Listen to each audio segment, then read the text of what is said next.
Sometimes when I'm playing that striptease rattle, I cheat.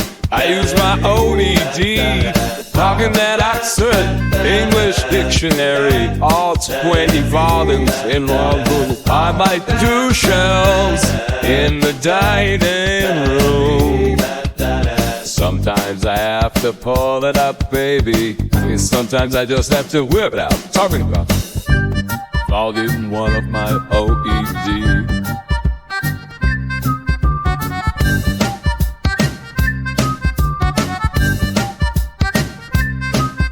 Hey, through Bazooki, B-A-Z-O-U-K,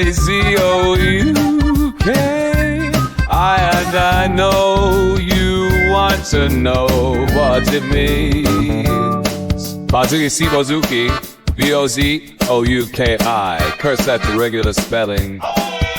Looks like I am going to have to whip out volume 2 of my OED. And as I am looking up that word, I find another word, Boswellize. Like I am going to Boswellize you all night long. Boswellize, to write in the manner of James Boswell, like he done did to Dr. J. Bazooki, the most haunting sounding of all Greek musical instruments. There's a guy who read the entire OED in a year and he wrote a book about it. And in this book he talked about his favorite words. And one of them was unbaptist.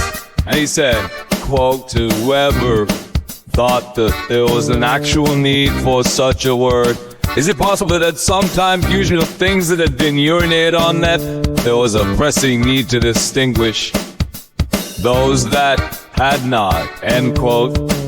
This man does not live in my world.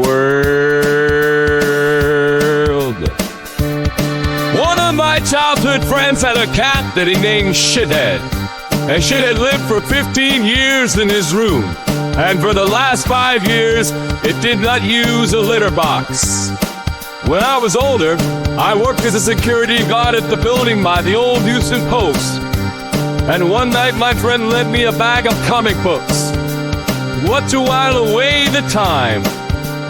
I cannot even begin to describe. I cannot even tell you the ineffable joy when I found that single, solitary, unbaptist, Fantastic Four.